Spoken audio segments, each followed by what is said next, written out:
Oh my God, we are back for yet another edition of Grindhouse Chic. As always, I am Robert Schneider.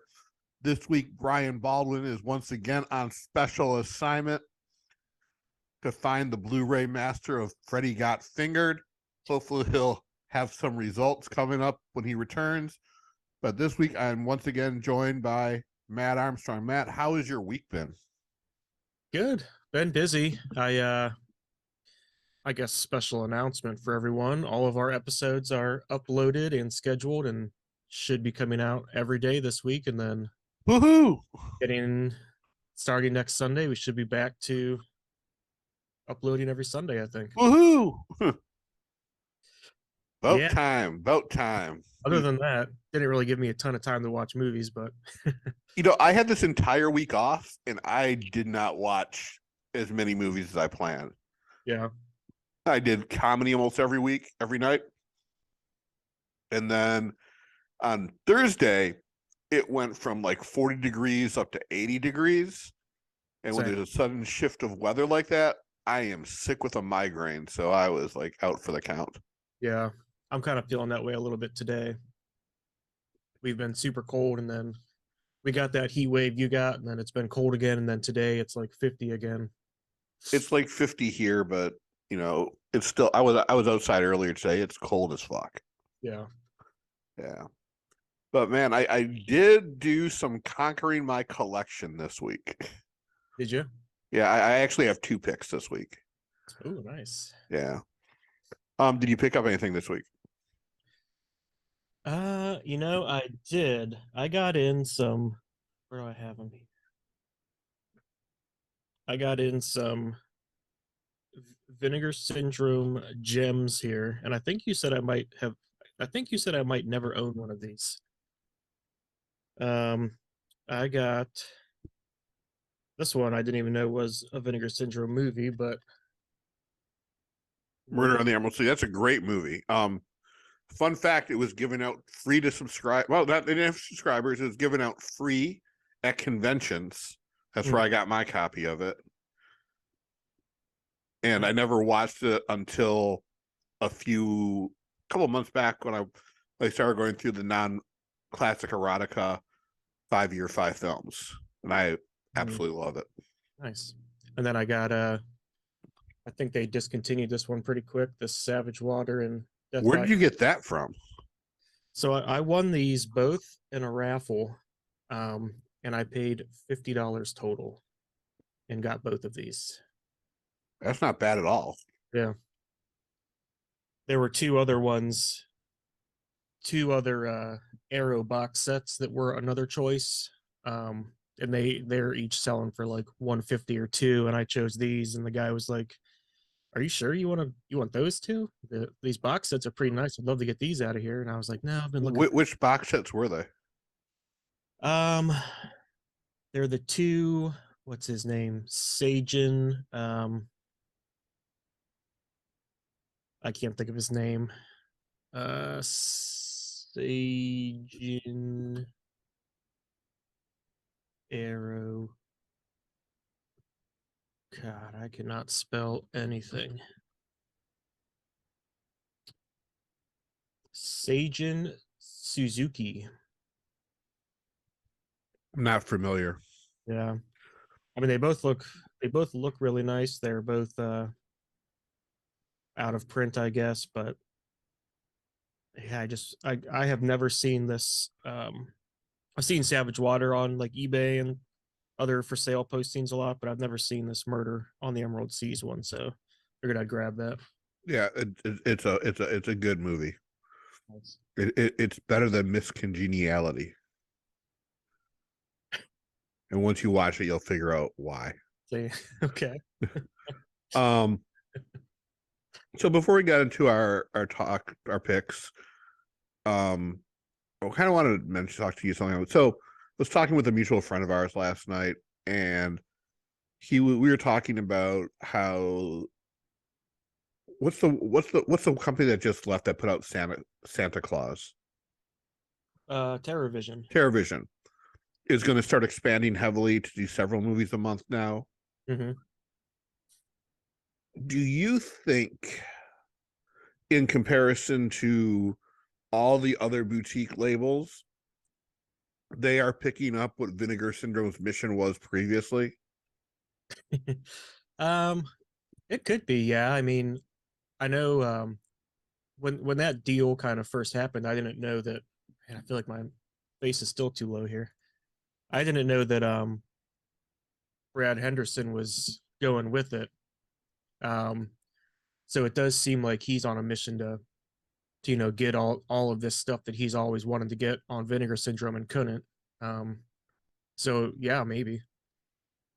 Because it seems to me like we're going to be able to, based on what Scream Factory has released and loss of licenses for, we can probably see those coming more to VS and Mhm. them straight away. About 4 or 5 years ago, they would have put out Santa Claus no problem, Right. and I'm just wondering if they have strayed too far from what the company they were supposed to be, or they originally were. Right. Yeah, I mean, maybe. I mean, I feel like these past 2 months so far this year were pretty strong, but I wasn't around for the beginning, so I don't know how it compares Well, or in the beginning, they were DVDs, and then with the occasional Blu-ray, now they're Blu-rays with the occasional 4K. Mm, But 5 years ago, them releasing sidekicks would have been unimaginable and extremely unwanted. yeah. And now it seems like they're pandering more from the hardcore group to crossing things off of people's wish list that have been out of print for a while hmm from other labels. Which I think, which I do like as well, but yeah, I mean, it would be nice to still, cater to your core audience, I think. But it is nice to get some of those movies that need a release. Yeah, but This one that started this, was it Drop Dead Fred? It started no. this kind of like more mainstream thing. Well, remember, Drop Dead Fred was supposed to be released by Severin, but they lost the rights to it, hmm and Vinegar Syndrome picked it up from them immediately, and all the special features were Severin produced.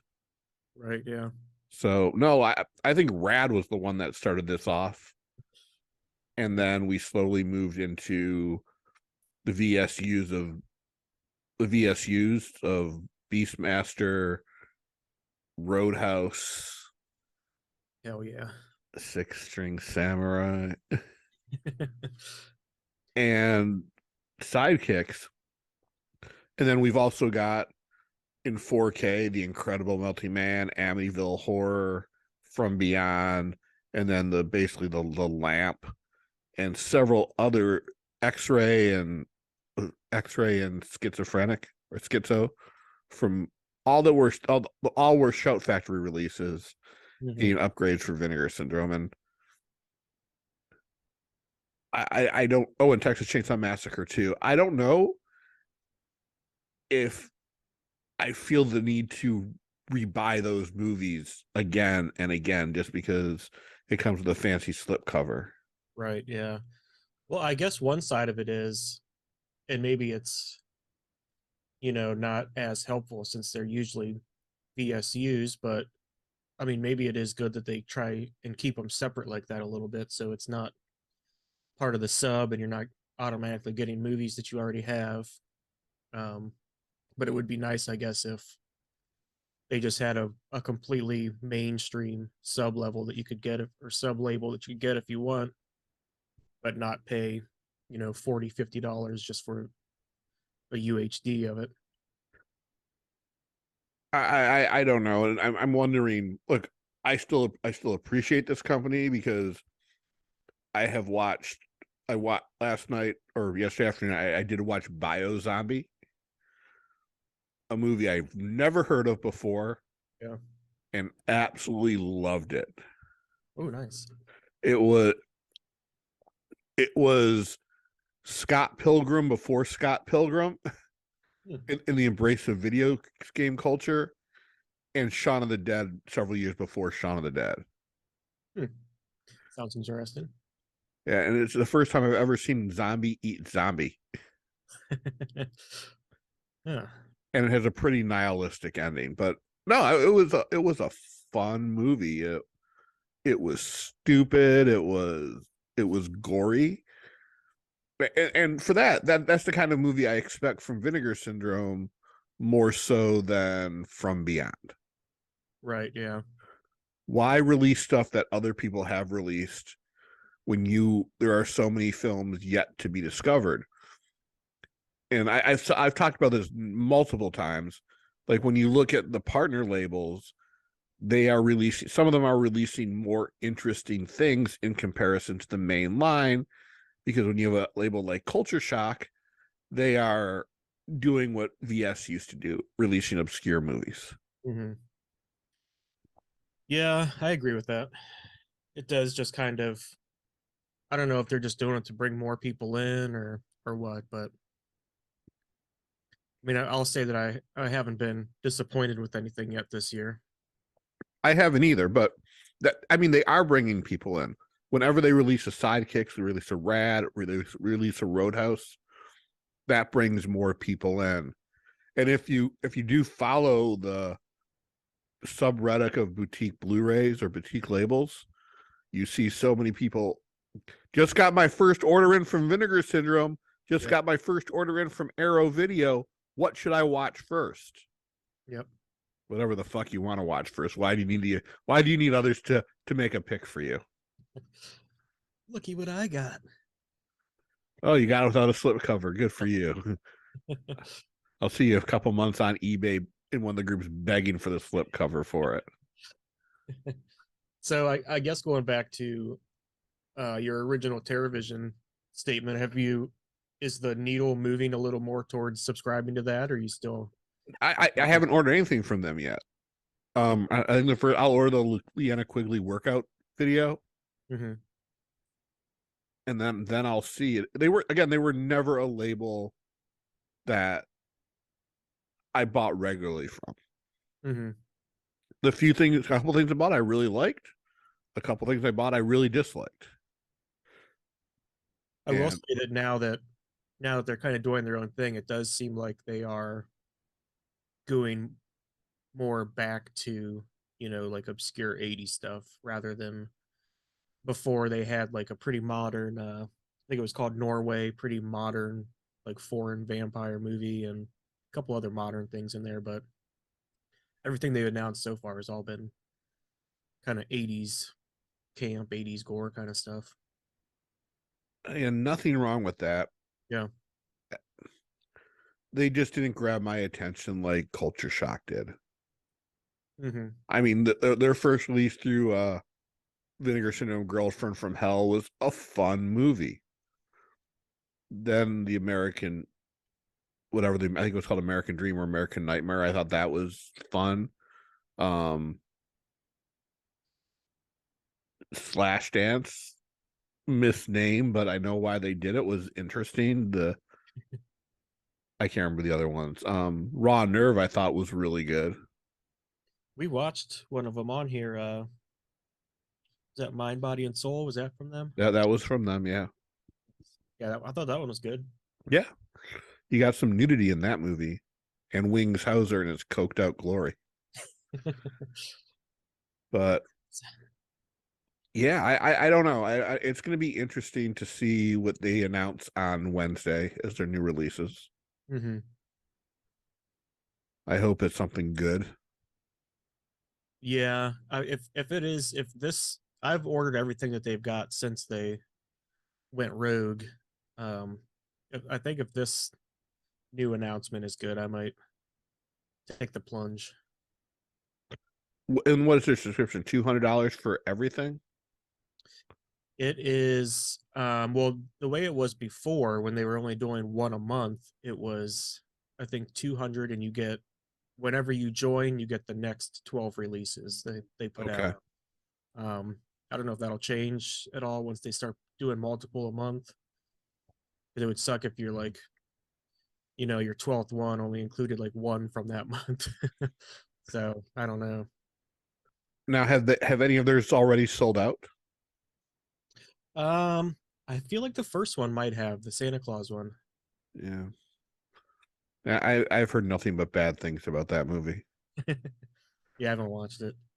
What? Not the second one, but there's a lot of little movies on that one. The Attack of the Killer Refrigerator. Yeah, I refuse to buy that. That looked just so bad. But when do they usually make their announcements? I think that they've been doing the first of the month, and then kind of sending them out at the same time that Vinegar Syndrome does. Okay. Because I never see them on Dawn of the Discs when they announce new stuff. Yeah. Well, I think the ones so far they've only been every 2 months, so I think it's been pretty sparse so far. Sparse. Maybe I'll subscribe once they apologize for the Florida documentary. You loved that thing. No, you don't. I said you loved it. Oh, I did not. I downright loathed it. It might have been one again. The subjects of a documentary should never make a documentary about themselves. Yeah. That just comes off as masturbatory. Kind of like when Michael Jordan put out that documentary about him. About what? Michael Jordan put out like some documentary about himself a couple years ago called like The Show or something, and it was just about pretty much how he's the best basketball player of all time. That's how my documentary, The Super Stud, is about all the women I've banged. Yeah. None of them were available for comment, though. As long as you list them, though. Same thing. Alyssa Milano. I do think I remember her bringing it up in her Me Too. What? I said I do think I remember her bringing that up in her Me Too. No. We met at a party. One thing led to another. I told her how much I liked her and embraced the vampire and poison ivy. Mm-hmm. And she said, "Oh, you." And then we just started making out. Yeah. She'll deny it. Get her on here. Yeah, I'll try. I have a restraining order against her. Because of that show she was in. Which show? Isn't she in like a witch show or something? Or were they like Charmed? Charmed, yeah. No, I mean, yeah, she was back in the 90s. Was it the 90s? Yeah. Dang. Yeah. Early 90s, early 2000s. I don't know, because it was Shannon Doherty post Beverly Hills 90210. Yeah. All right, let's get to our first feature of the show, Conquering Our Collection. Matt, this is the first week I have two, so let's hear your first one. So I grabbed one that I was going to watch that I was actually really excited to watch. Let me see what it was called here. I shouldn't say that I was excited to watch it based on what the cover is, but it's called Angel of Death from Jess Franco. That's what I wanted to watch.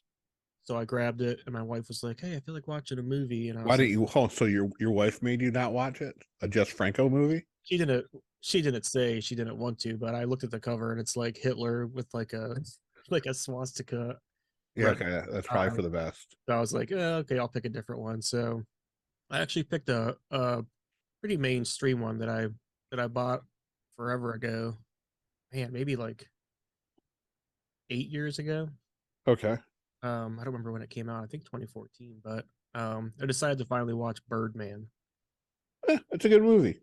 Yeah, it was definitely not what I was thinking, but I kept getting like it's like tries to be like the whole like long shot the entire time and constant like jazz drums, and it just seems like it was just trying to give me an anxiety attack. All right, question one. How How have the you seen fuck it? have you not seen Birdman?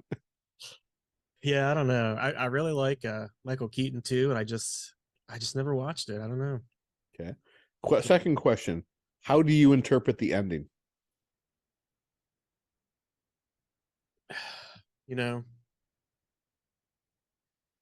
I think I think Emma Stone had to have relapsed. um, that's the only way I can make sense of it. I haven't seen it since it came out in theaters. Really? I own the Blu-ray as well, but I have not opened it. Yeah. It kind of reminded me a little bit of oh, what was that called? Phenomenon, maybe, with John Travolta. Never seen it. Uh, well, it was kind of like he goes through the movie and it's like through his point of view the whole time, and he's like moving objects and thinks that he's like healing people and all this stuff. And do you want me to give the ending away to you? Are you gonna Oh, watch I have no desire to see it.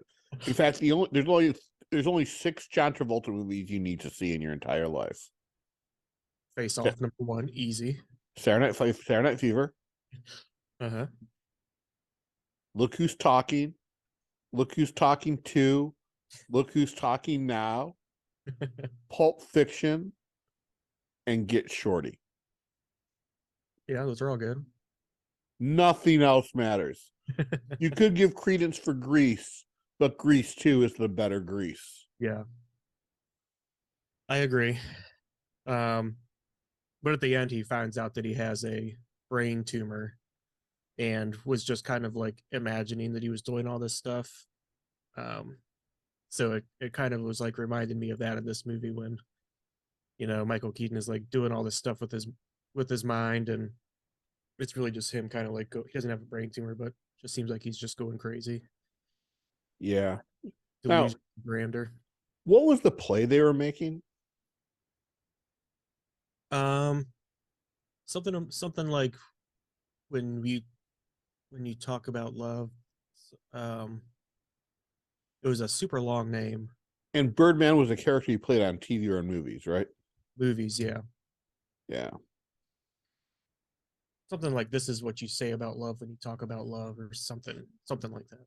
Something that had no meaning to the real plot, but had all the meaning to the plot. Yeah, yeah. I mean, it was definitely an interesting movie. I saw that it won best movie that year, but he did not win best actor. I was curious to see who won that year because I thought he did pretty well. Yeah, they should have given him that Oscar for ignoring him for Mr. Mom. Very true. That was Coming a soon to VSU. robbery of the century. Ooh, I'd buy that one. I would too. Sure. Mr. Mom's a good movie. Mm-hmm. All right. So I have 2 picks. Both of them are not up to the caliber of Birdman. The first one I bought it years ago at Barnes and Noble because the Barnes and Noble where I lived had a whole area where they had Vinegar Syndrome, Severin, Mondo Macabre, tons of Kino. And this is The Blood Spattered Bride. Okay. The only thing I've ever seen of it before was the trailer that's been on trailer compilations, where it's a news reporter interviewing people who saw the double feature of I Dismembered Mama and The Blood Spattered Bride. And I'm like, you know what? I don't know if I ever really want to see this movie because this trailer is probably better than the movie itself. And I was wrong, but it's Barnes and Noble. I picked it up, and I finally decided to open it because, like you, I was looking on my shelves for something, and I was looking for something more mainstream to talk about. But I saw this. I'm like, you know what? I should watch it. And I knew nothing about this movie, and I was blown away by it because it's a vampire flick that you don't know it's a vampire flick until the second act. Oh, okay. And this movie was made in 1972, and it was made around the time that there were a lot of lesbian vampire flicks from Jean Roland, and God knows how many he made, to vampires to Daughters of Darkness, which I've seen all of them, but this one just kind of passed by me because I thought it was just a slasher. It's about a woman who is just got married to a man. The woman's name is Susan. The man, we've never gotten his name, so in the credits he's just him. And they go to this hotel on the way back to his family mansion. When he's putting the luggage away, she somehow hallucinates a man who looks like her husband jumping out of the closet and raping her. And she doesn't want to stay in the hotel, so they just drive to the family mansion. There we meet the caretaker, his wife, and their creepy daughter. And then we find out, and she wonders why there's all these portraits of the men of the family, but none of the women. Someone informs them that all the pictures of the women are down in the basement. She loses her virginity to her husband that night, and which was very, very awkward when she goes, "You've obviously been with I wasn't your first, but you were still really good." And from there, their marriage already starts to deteriorate. You can tell that Susan doesn't feel comfortable around him, and then she's actually earlier in the movie she starts seeing this mysterious blonde woman who in her dreams starts biting her and basically telling her to kill her husband. Turns out that woman is a vampire who is married to his grandfather, who killed him along with other people. By the end, she fully there's also a doctor who comes in and starts helping them, and he is very anti-lesbian for some reason. They kill him, then they continue to try to kill her husband. Then we find out that then he actually invites the vampire woman into the house because he finds her on the beach in snorkel gear buried in the stand. And then somehow she's also the little girl's teacher. And then the husband kind of goes crazy and decides to kill them both, and also the little girl because she was a vampire as well.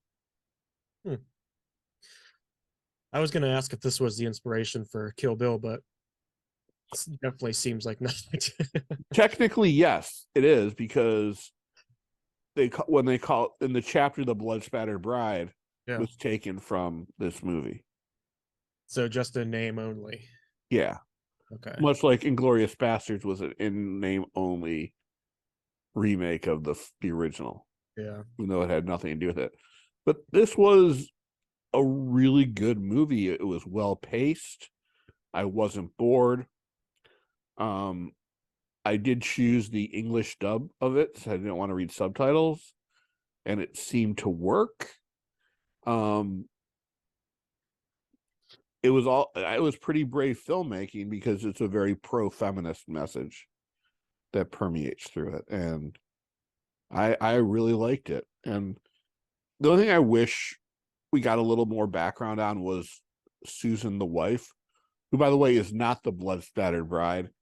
It's the vampire woman who's considered the blood spattered bride. Okay. But I wish we got a little bit more background on Susan's character, because supposedly she is a childhood friend who has known this family. Her family has known this family the entire lives, and it seems like she was kind of forced into the marriage. It also probably deals with that, her husband is kind of aggressive when it comes to sex, and she obviously doesn't like it with him. And I think they needed to be a little bit more overt about that. But all in all, it's a great watch. It's available from Mondo Macabro, and just a fun film. and with some actual really good tension in it. Is it scary? No, not by a long shot. My second one was from the Al Adamson box set, Girls for Rent. If you watch the trailer, you'll know it stars Georgina Spelvin, star of The Devil and Miss Jones, which compared to this movie is the better of the two. This movie was, if you judge it by normal standards, it is not a good movie. If you judge it by Al Adamson standards, this film is a masterpiece. So are these movies good in general, or are they just kind of Their standard drive-in fare. okay? All right. So this one starts out on a Mexican prison chain gang where we first meet Georgina Spelvin. Two girls start a fight while she escapes. Turns out her escape was arranged by this mysterious gang lord who brings her back to the States and wants her to be his assassin, or one of his assassins, in his group of women crime lords. Like, they had a madam who ran a high call escort service. One was involved in blackmail, and she was just the newest addition to the family. So it went from a prison break movie to a crime film within the span of 10 minutes. They then perform an assassination using one of the call girls to have her drug a guy. She thinks the girl, I think her name was also Susan, just thought they were going to drug him and take some pictures. Turns out they killed him. So then she decides to run away. So it goes from being a crime movie to a pursuit movie. And then the girl who's running away, her car gets stolen. And she is this kindly old man who brings the word of God to the dumb owner of the gas station where everything's happening at. Decides to give her a ride into Phoenix to go get her car. Then he decides to kidnap her and bring her to his house to give her as a gift to his dim-witted son. Eventually, Georgina Spelvin and Erica the assassin go to the house and reach her. But before they get there, she escapes again. And when her car breaks down, she is taken in by this kindly guy who is just hanging out and camping in the mountains, who, after she tells him her story about everything that just happened, he's like, I don't know if I can deal with this. This is way too heavy for me. So then Georgina Spelvin, Erica, the assassin, find the old guy. Georgina Spelvin, because she was a porn star, has to have sex with the guy's dim-witted son. And like any sex scene in an adult film, it ends with a bang, but this time it was with a bullet to the kid's head. And then they kill the father, and then they are off in hot pursuit of the runaway hooker, which ends up in a car chase, then a gun shootout, and then a reverse car chase where the guy who rescued the girl initially finds her dead and then chases them off in a dune buggy. And it becomes a revenge-o-matic. By reverse car chase, were they driving in reverse? No. I mean, where they were pursuing him, and then he ended up pursuing them in a revenge-o-matic. He was a peaceful guy, but sure knew how to use a gun. Okay. Yeah.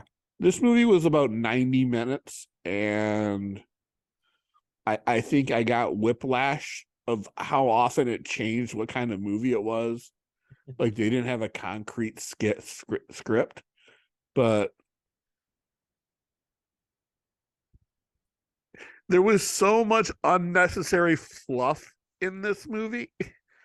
Like, they did not need the jailbreak sequence at all. It could have started with them and that they've all worked for this mobster all along, and then it wouldn't have been any need for it. I know why they did it, because they probably had a truck and police uniforms. This is all sounding very Steckler-esque. I think Al Adamson is a better director than Steckler. Okay. I mean, his films actually got released and had a studio behind them. Just so with lack of script and working with whatever they have laying around. I mean, I think so. You haven't cracked open the Adamson box set yet? Nope. You should watch the documentary, because it's pretty fascinating. Look at his life and death, and I'm surprised nobody has made a movie about that yet. But these, with compared to Steckler, where some of his movies are fun, there's something you'll find in all of Al Adamson's films. Okay. He's got some pretty interesting ones here. Yeah, I had the box set. I watched most of it, but there are a few just I haven't watched yet. This was one of them, and it set the standard for the Severance director box sets. Nice. All right, let's talk about our main event, our main feature presentation. Massage Parlor Murders. I will do the honor of reading the synopsis about it once I pull up the page, because I am lazy and did not do that earlier.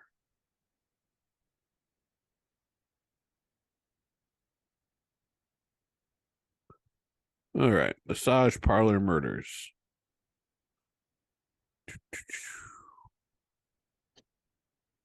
A deranged maniac is stalking the sleazy massage parlors of Times Square, murdering helpless hookers in a variety of nasty ways.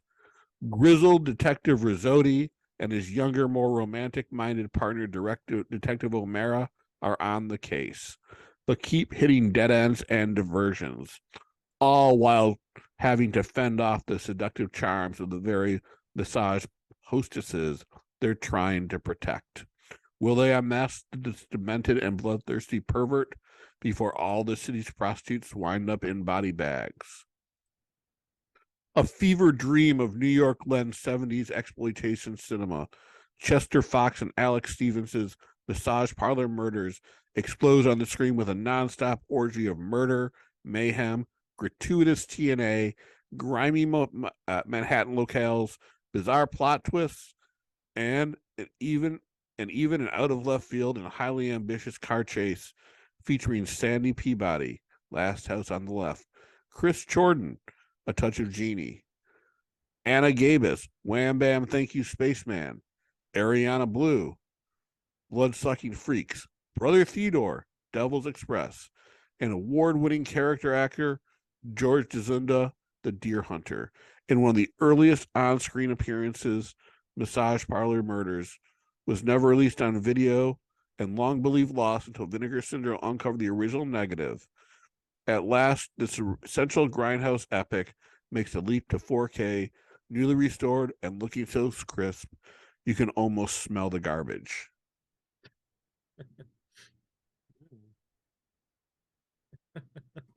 It does look crisp, I'll say that.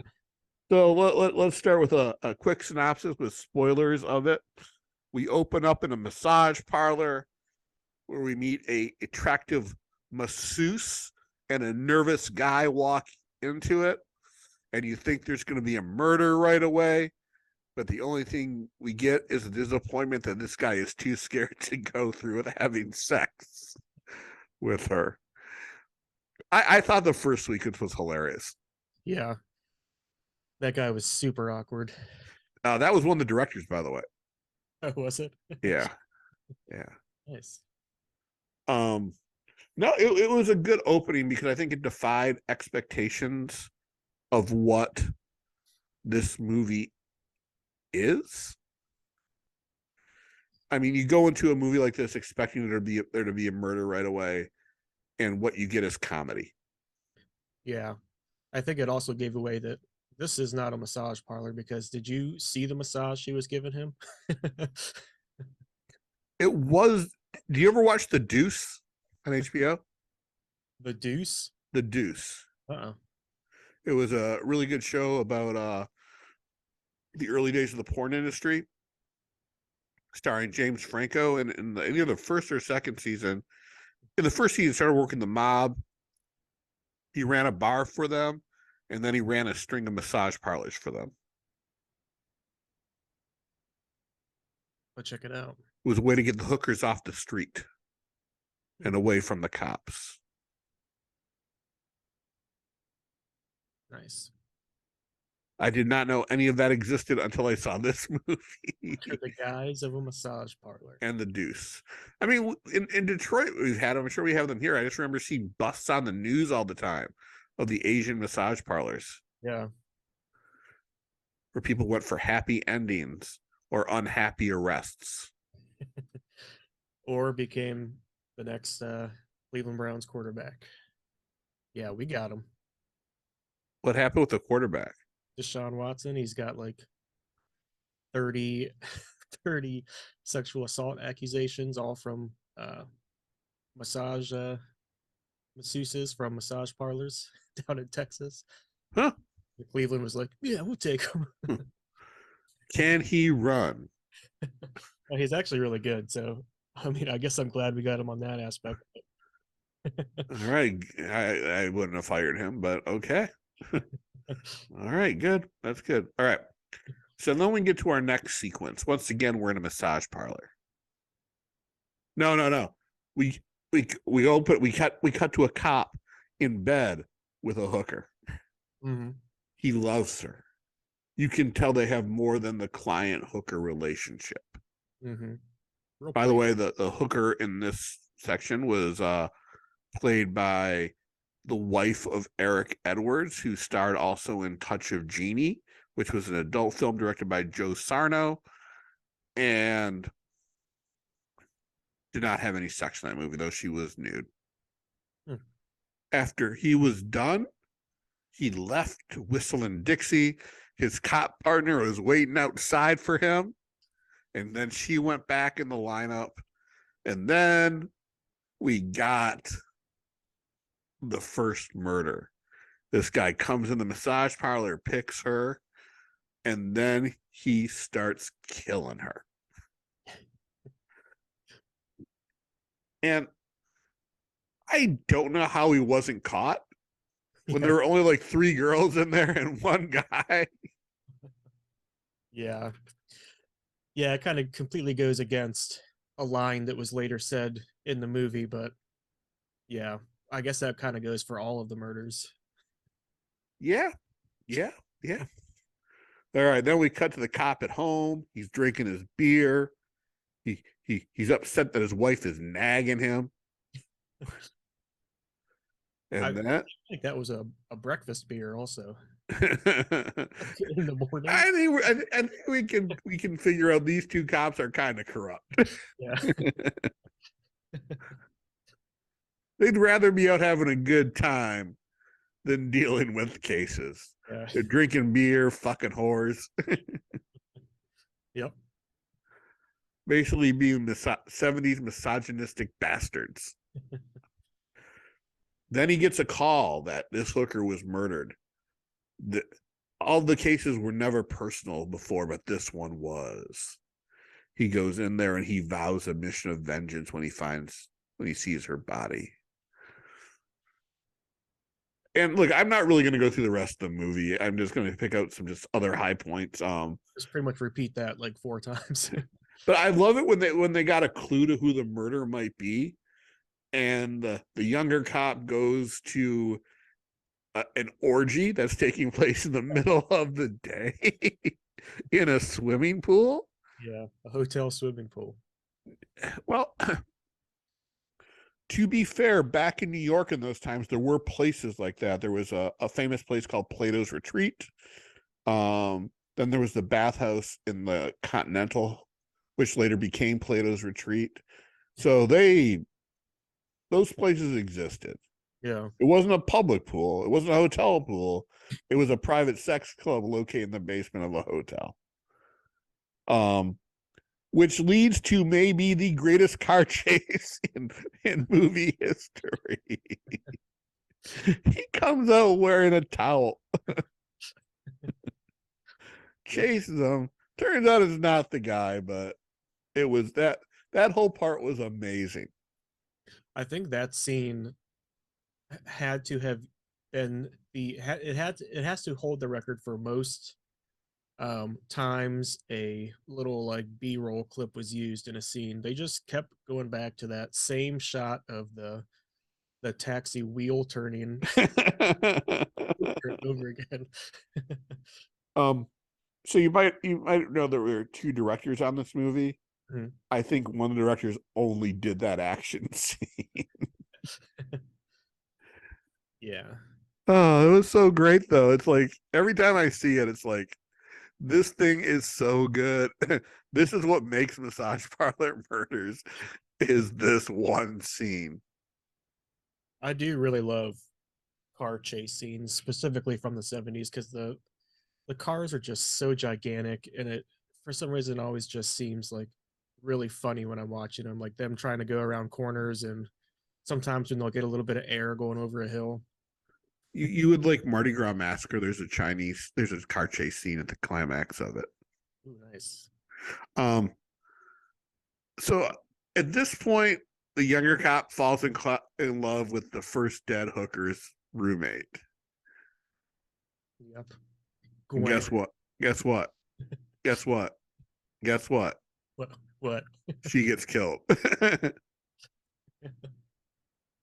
Oh, he so gets yeah. So speaking of, so going back to when, what was the second cop's? What was his name? Danny. What's his name? Danny. Danny O'Mara, I think. When he first goes to her apartment to tell her that her roommate has been killed, I was like, wow, that's got to be the worst reaction to finding out someone has been murdered. Just the worst acting possible. But later in the movie, when Danny finds out that Gwen has been killed, he tops it. really. They're just both, they both kind of just hear the news. Danny sees the body and he's just like, oh no, what has happened? Very, kind of took me out a little. I mean, we can say the acting in this movie was not very good. Yeah, could say that. Except the astrologer, he was pretty believable. Brother Theodore? Was that his name? Yeah. When I was a kid, there was a show called The Hilarious House of Frightenstein, which I've mentioned in a previous episode. Mhm. And there were segments with Brother Theodore on there. Oh, nice.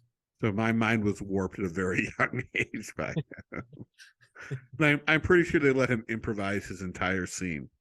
Huh. That would make So Gwen had a pretty interesting acting career. She's on 4 episodes of As the World Turns in 1970. She was in the porno Love in 72. She was in Last House on the Left. Um, Voices of Desire, another porno. The Filthiest Show in Town. Um, Legacy of Satan, R-rated film, and Teenage Hitchhikers. Her career was over by 1974. well, that's sad.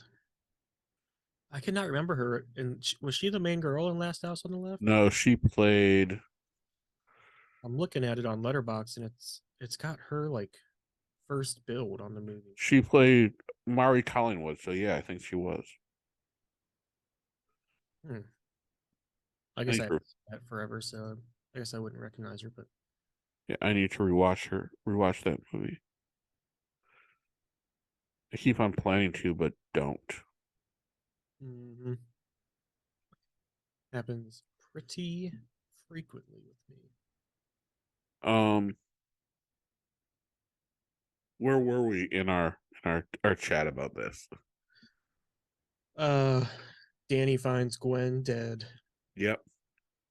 after she specifically convinced him that somebody there would hear her if she screamed. Again, there weren't very many people in the massage parlor. I'm pretty sure those doors were paper thin. Yes. And I'm pretty sure someone was banging away in the room next to them as well, where they would hear screaming over the. I don't know what goes on. So all I know is from the Deuce and this movie, and hardcore. But all right, so then we finally get to the reveal of the killer. Another thing I really liked about this movie, it comes back full circle, where we go back to the first girl we meet. The killer comes in. Somehow the cops are walking outside and hear the screaming and come in after she's already set the guy on fire. Yeah. So I feel like I missed that part. So I saw her like throw the bowl of rubbing alcohol on him. I don't know how she Yeah. gets that on fire. I was I was much too distracted by whatever that 10-minute long scream was that was happening. Yeah, I mean, how did they hear that and no one heard Gwen? And how come we got no motivation of what the killer was? I know he was a little bit religious, Hmm. but a little motivation would be nice. I mean, Jason Voorhees was getting revenge on teenagers for killing his ma. Yeah. Michael Myers killed his sister and her boyfriend and escaped from a mental facility. No idea why this guy was doing what he was doing. Yeah. I thought even when, he was with that last girl, um, I thought he might do like some little speech or something about like, we finally see him in the act. I thought he would do like something to explain what he's doing, but he just keeps telling her to shove his $100 bills inside of her. That's all we get. All right. I'm just going to give it. This is his backstory. He was rich. He found out his wife was working at one of these joints. She was the first victim, and from that, he went on a killing spree of Mhm. all these different women. Could be. Makes about as much See, sense. I'm giving it a backstory. It makes sense. It makes him a more believable. It gives him a reason why he's doing the killing. Yeah. So Uh, I was gonna ask you in movies like this, where it's kind of like a who done it, do you prefer it to be, this way where it's someone we've never seen in the movie and we're just kind of like introduced at the end, or do you prefer it to be like someone who's kind of in the movie the whole time? You're constantly like going back and forth, like, oh, is it him? Is it him? Is it him? so I'm going to tell you why I don't think it needs to be a character we've seen before. Hmm. Many years ago, I saw the Al Pacino movie Sea of Love with him and Ellen Barkin, and the killer reveal turns out it was the cable guy who was briefly in the film earlier, who turned out to be either like an ex-boyfriend or ex-husband of Ellen Barkin, and he was the one doing the killing. Did he kind That made no sense at all. There was nothing to allude to that. of, um, yeah, and this movie didn't have a cast big enough to be someone that we met before. And also that's real life. The chances are of the killer being someone that only happens in soap operas and poorly written television shows and movies. yeah, In the city of New York, where there's millions of people, the odds against that of happening are 0 to none. right. Yeah, I kind of wish it would have at least like we watched another movie. I think it was called was it Don't Answer the Phone? Where there was like Yes. a guy like going around to different places and kind of doing the same thing. I kind of like that where it was like, we at least follow the guy around the whole movie and like see him do this stuff. Yep. And if we get a shot in the movie out of nowhere, we're like, oh, there he is at that place. They're so close. I kind of like that. I don't know. I don't know. I guess it doesn't matter, but I kind of don't like when it's just like some random person at the end with no like in this one with no backstory, no. Well, I think that's just poor writing, but in reality, it usually is someone you don't know. Yeah. So one of my I think my favorite one of my things about it were the cops were totally unnecessary characters in this Yeah. movie. Um, but I liked the cop and his wife at home because it was so freaking cliche. But she said something that was really interesting. Why are you guys even caring about these women? Yeah. And I'm like, yeah, that that's a good point. hmm Because I'm sure if it was somebody who he didn't wasn't fond of or having a relationship with, he wouldn't have cared. And that's where I wish there was more motivation for him to explain why he was with her. Why was he cheating? Yeah. How unhappy was his home life? Now, I'm probably reading too much into this because they probably only spent 4 days writing the script. Maximum. Yeah. So they didn't think about these little plot holes. Like, she's probably seen him not really care about cases that he's been on. And he's showing more passion for this than he shows for his own wife. hmm But hey, she always has a beer ready for him. Yeah. I mean, what more can you ask for? I also like the other cop when he comes home to his bachelor pad, he has a 6-pack of beer. Just And sits in front. was that a picture of? No, it couldn't have been Prince. This was 1973. I was gonna say he had like some picture of somebody like on the outside of his door in the hallway. Yeah, I thought that was weird as well. Um, I don't remember who it was. Yeah, it looked like Prince, but I I don't mean, think. it could have been Hendrix. Yeah, Maybe I'd have to go rewatch it again. And not in the mood to. yeah. But So no, was this another cut? I remember Brian saying like, which cut of this are we watching? Are there multiples? I believe on the Blu-ray there were 2 cuts of the movie. Okay. Um,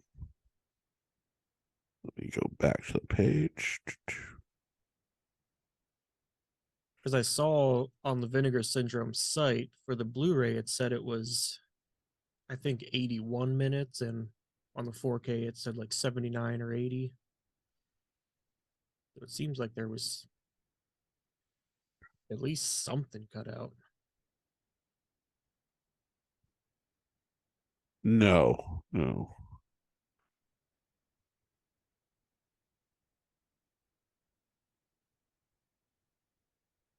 Hold on. Can't spell massage.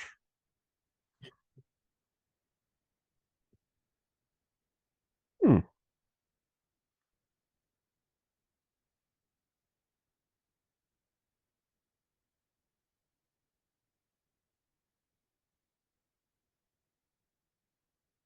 Yeah, I don't remember. I'd have to go look at my other disc for it. Yeah, Actually, hold on. Let me I see what. don't see anything on the Blu-ray page about it. It says there's, yeah, no. The only thing that has like alternates, it says there's the original theatrical trailer plus the alternate Massage Parlor Hookers trailer.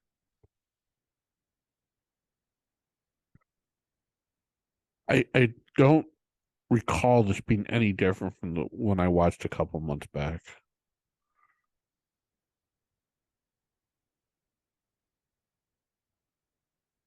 All right, I'm on the actual Blu-ray. Do, do, do. Nope, on the original one, there's only one cut as well. Yeah. So I'm going to say this one is definitely worth the upgrade for many reasons. You get a commentary by Sam Deegan, which is really informative. The only thing you don't get is the booklet that came with the original. Mm. Was it a good one? Worth It, worth it was getting? it was the Real thicky? it was a good size. I mean, it's weird that a movie of this caliber got a booklet with it, but Yeah. it was the early days of Vinegar Syndrome, and the Blu-rays were kind of pricey back then. Mm. Yeah, I mean, I have the Blu-ray, never cracked it open, but the 4K, the transfer on it did look incredible for a 73 movie. It does. Like watching the Blood Spattered Bride and the Girls for Rent, which is a terrible title for that movie. Terrible title. It's so misleading. But I think in those you can tell the damage. Like some of the film is, you know, really scratchy, really well worn, which I think works for the Al Adamson movies Hmm. because they're schlock. Blood Spattered Bride had some wear and tear to it, but I think it added to the charm. I also think that what am I saying? That this makes I think it makes it a little bit too crispy. Hmm. Nothing wrong with that, I was but just about to say, I feel like, having never seen this before, I don't know if on the earlier transfers where they're a little more rough looking, a little less clear, you might not have noticed things. Where in this one, you can see every time one of the dead hookers blinks and flinches when there's hands moving oh around. no, no, you noticed that as well in the original one where that one girl's like turned upside down. Yeah. Yeah, they that makes them the worst two detectives because she was obviously alive and smiling. Yeah. Gwen Gwen and Danny could have been together after all. They would have just in her face. Oh, all right. I have to ask, how many dead masseuses would you give this movie? Uh, I'm just gonna go right down the middle. I'm gonna go three. Um, I feel like objectively it was probably, obviously not a very great directed slash acted movie, but there were kind of little parts in there where I liked, and maybe the 4K transfer helped a little. I'm gonna go three. I'm going to go one more. I'm going to give it a 4 Okay, nice, nice. because it was highly, highly entertaining. Yeah, yeah. I have Um, never found myself laughing uh, at the murderer being killed before, and I laughed during that entire scene. it was ridiculous. Yeah. And I thought it was even funnier when, at first the cops like had their guns drawn, but then they see the guy fall down, and it just zooms in on the cop's face, and they're just like sitting there staring at the staring at the guy with like blank expression on their face, and it just made it even funnier. I guess we're not needed after all, Yeah. but we'll take the collar. Uh, Again, it's a fun movie. It's a hangout movie, as Sam says on her commentary. mhm. Um, when and if I have another movie night at my place, I will show this one. Mhm. I think because it's sleazy and it's funny to make. It's fun to make fun of it. Yeah. I do think this one has a genuinely cool poster, like the old school poster too. I don't know if you Yeah, remember it, but it's yeah, got two upside down faces in black and white, and then yeah. That was the cover of the Blu-ray. yeah, one up the middle is red, but it's like a hand holding a knife. It looks really cool. Yeah, I mean, I think this movie was a little bit ahead of its time. Like, if the directors were smart, they made this more of a giallo, but they didn't. But it's just a fun movie. And again, as we start out the conversation, goes back to what Vinegar Syndrome's mission started out as: preserving and releasing films that normally wouldn't get released elsewhere. Mm-hmm. I mean, they saved this movie basically. Yeah, was it ever out on anything prior to this? I don't believe so. Any kind of like VHS release, even? That I don't know of. But it's what these companies are doing is they are rescuing movies that have been long out of circulation and Mm-hmm. deserve to be seen multiple times. Mm-hmm. Yeah, I would definitely say like, I gave it a 3, but I think it's definitely worth a watch. And the guys who they have cast as the cops look like they were cops from almost every 70s movie and TV show. So what accounted for the name change? Does it just not do well under the original name? Do you know? Or did that make it Probably got it released in more theaters. yeah, did it make it seem too much like a Yeah. adult? Because right around that time was when porn finally became legal. Okay. And while it did star some X-rated actresses, it I think the other name might have forced it to get played in X-rated theaters where it wouldn't have, because it did not have the set amount of sex scenes that one was required to be in an adult film. Yeah. Yeah, I'm looking at the original poster for it, um, where it has massage parlor hookers on it, and it is it's shown as like a completely different kind of movie. It says your pleasure is their business for the right price. They never rub you the wrong way. Just like all this stuff on it. Small town girls with big city morals. You would never know that it's like a mystery whodunit movie. Or If you maybe that was or maybe that was the second title when when it was being when it probably failed as Massage Parlor Murders. yeah, different strokes for different Oh yeah, folks. that sounds like they're trying to sell it to a completely different audience. Yeah. Al Adamson was good at that by renaming and sometimes adding segments to his films. Okay. But I think that does it for this week's episode of Grindhouse Chic. Yeah. So you mentioned that you want to talk about the Texas Chainsaw Massacre Oh yeah. next week. Yeah, Okay. I cannot remember the last time I saw it. Maybe when I was a kid.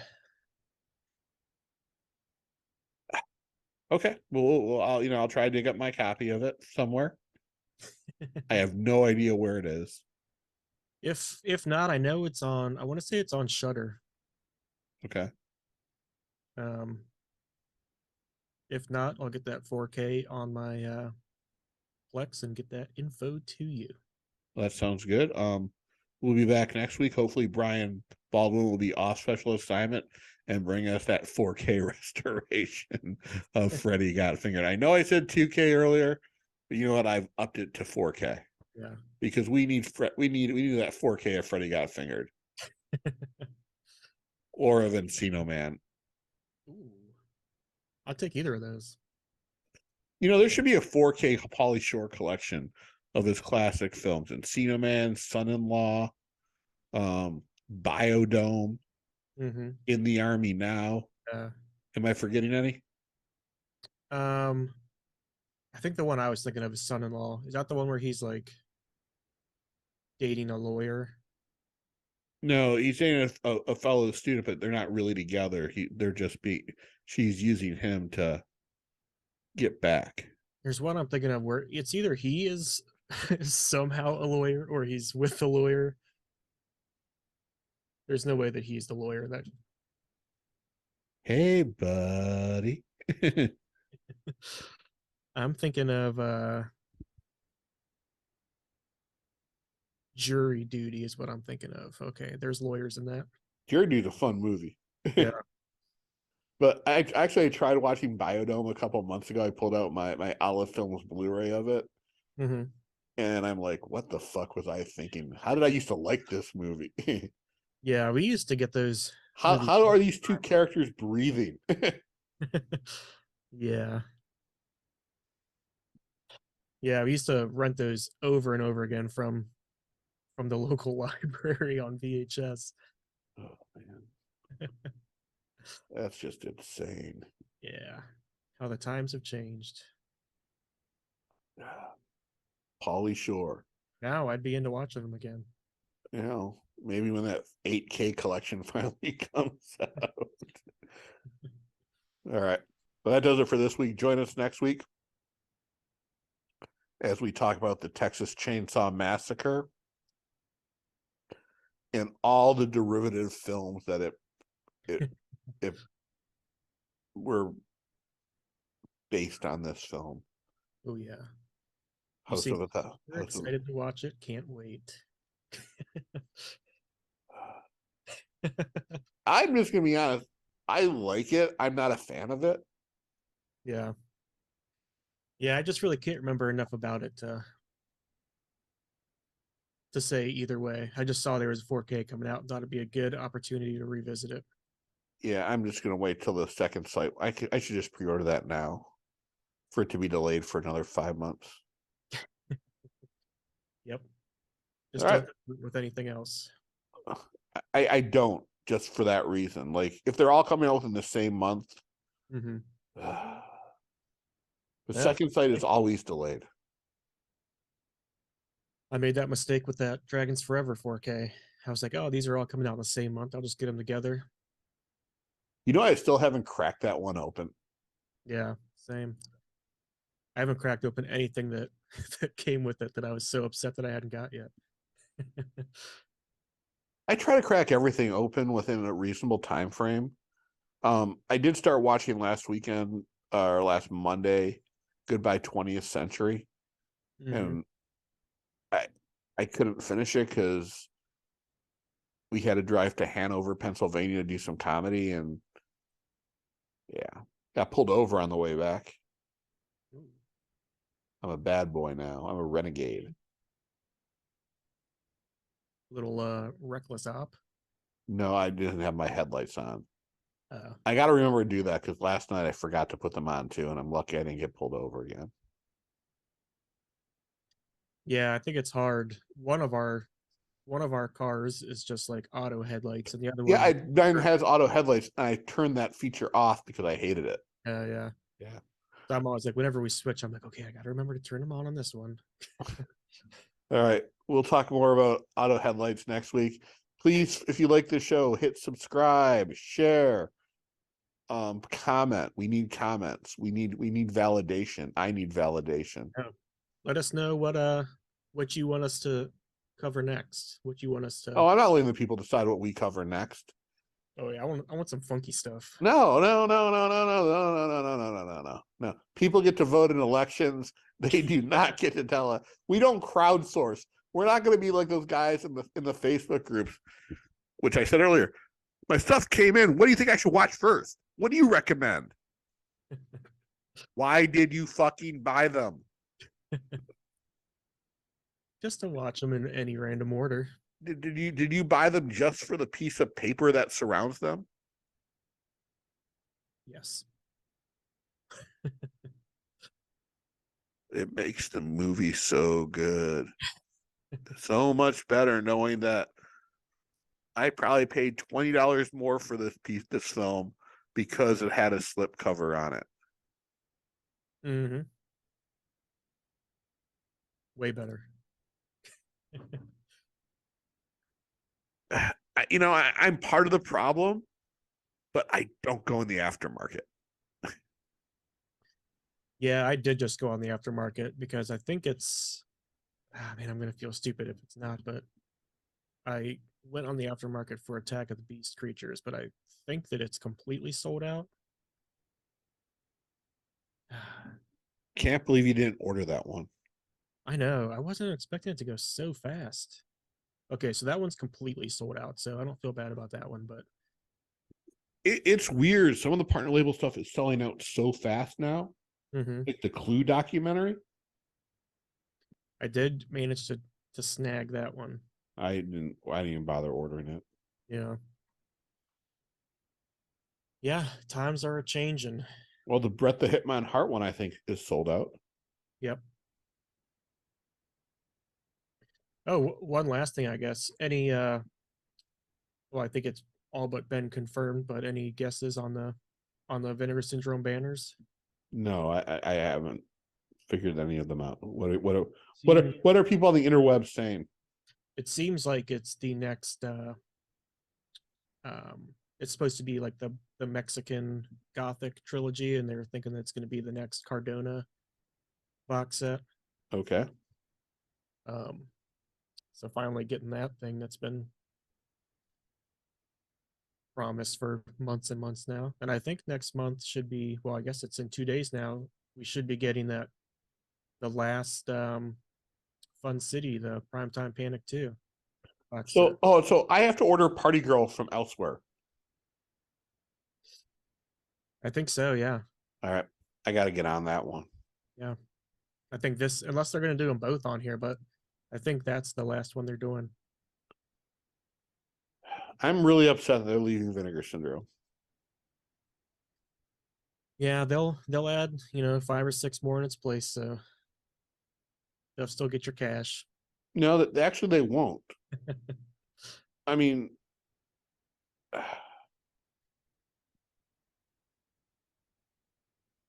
so Agfa and Culture Shock always get my money. Plain and simple. I'm digging what they release.